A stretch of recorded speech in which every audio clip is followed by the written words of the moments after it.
In 2016, lead levels in Flint, Michigan made headlines. The fact that the drinking water was so unsafe was something that outraged people throughout the country, and it took a very long time for any action to be taken.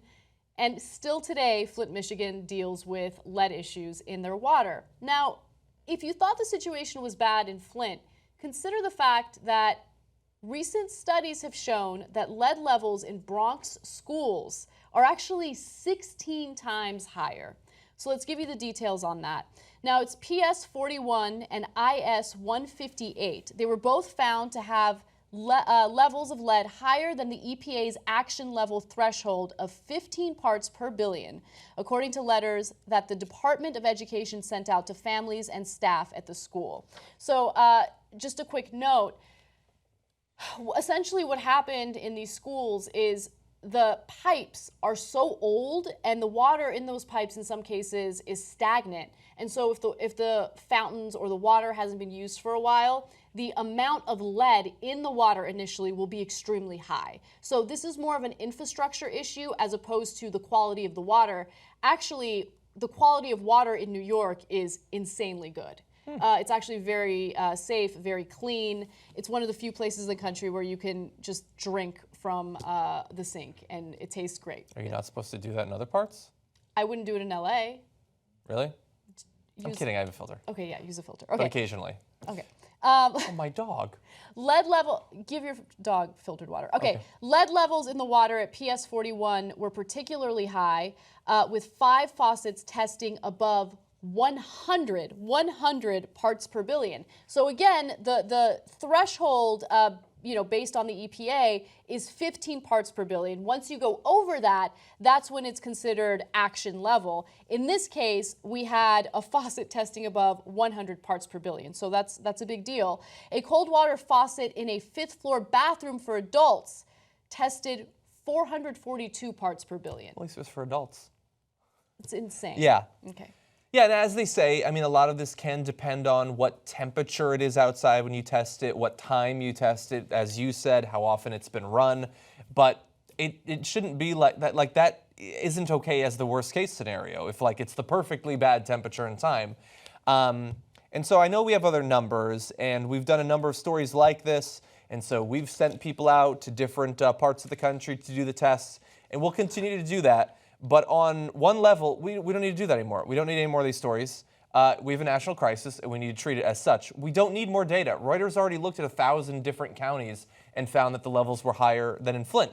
We need massive, massive funding to go in, rip out the pipes from houses and schools and all sorts of other buildings throughout the country. And it might cost tens or hundreds of billions of dollars, but that's the price you pay to not poison your children for the rest of time.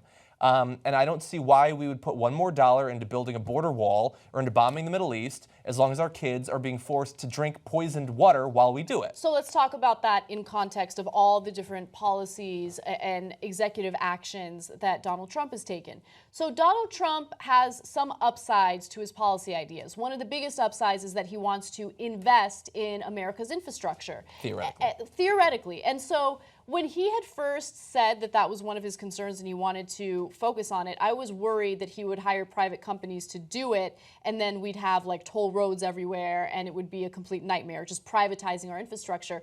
But based on reports that I've read, that's not necessarily the route that he's going to take. It might be privately done but publicly funded, so it'll still be a public, infrastructure system, which is good.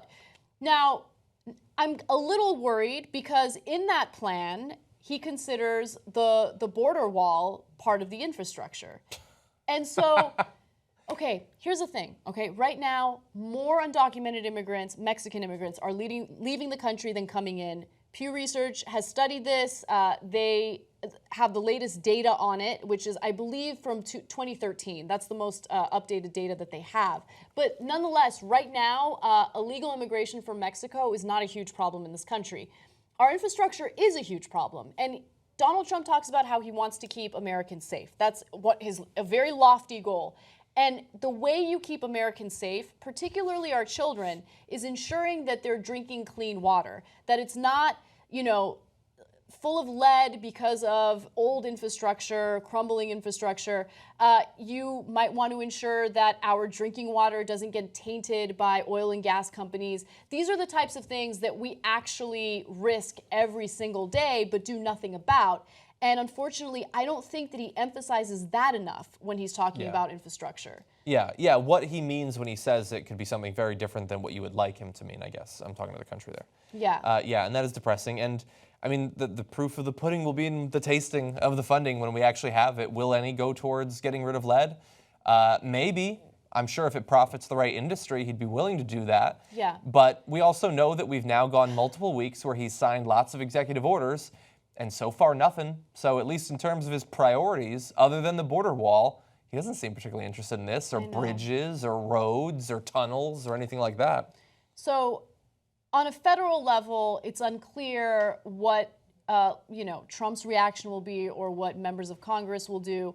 But at least on a local level, we have a councilman, his name is Andy King, who has decided to allocate $400,000 toward changing the pipes in these particular schools. But my guess is this is a much more widespread problem, and it'll probably take more funding to ensure that all the kids in New York have clean drinking water, safe drinking water. And by the way, of course, this is an issue that's likely to be more prevalent in low-income parts of New York. But tests also indicated that some schools in lower Manhattan, which is not known as a poor area, also have high levels of lead in the drinking water. So this is a problem that affects everyone, and we need to do something about it immediately.